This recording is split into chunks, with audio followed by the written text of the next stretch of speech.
ভারতের অর্থমন্ত্রী নির্মলা সীতারামনের একটি সাম্প্রতিক বক্তৃতা, যেখানে তিনি পশ্চিম এশিয়ায় চলমান সংকটের মধ্যে তিন উদ্বেগ জ্বালানি, সার এবং বৈদেশিক মুদ্রা, ফরেক্স এর ফলে উদ্ভূত অর্থনৈতিক চ্যালেঞ্জগুলি তুলে ধরেছেন।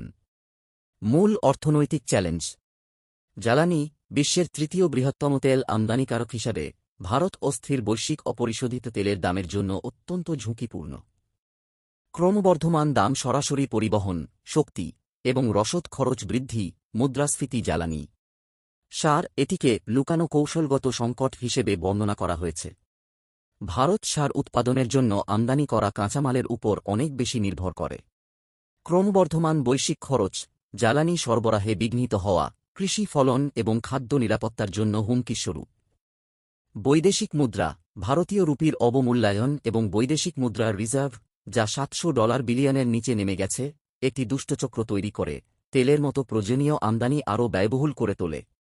এখন সরকারের কৌশল নিয়ে আলোচনা হচ্ছে। অর্থমন্ত্রী জোর দিয়েছিলেন যে ভারতের অভ্যন্তরীণ অর্থনৈতিক মৌলিক বিষয়গুলি স্থিতিস্থাপক রয়েছে এবং বর্তমান চ্যালেঞ্জগুলি মূলত বাহ্যিকভাবে চালিত। তিনি আতঙ্কের পরিবর্তে একটি পরিমাপিত অর্থনৈতিক পদ্ধতির পক্ষে ওকালতি করে ভয়প্রবণতা এবং কুৎসিত বর্ণনার বিরুদ্ধে ফিরে যান। জ্বালানি করের মাধ্যমে রাজস্ব রক্ষা এবং রাজস্ব ঘাটতি পরিচালনার মধ্যে সরকার একটি কঠিন নীতি বাণিজ্যের মুখোমুখি। ভবিষ্যৎ আউটলুক। ভিডিওটি বর্তমান পরিস্থিতি এবং 1970-এর দশকে তেলের ধাক্কার মধ্যে সমান্তরাল আঁকে। এটি অস্থির আন্তর্জাতিক বাজারের উপর নির্ভরতা কমাতে পুনর্নবীকরণযোগ্য শক্তি এবং ইথানল মিশ্রণের দিকে আক্রমণাত্মকভাবে পিভট করার জন্য ভারতের জরুরি প্রয়োজনকে তুলে ধরে।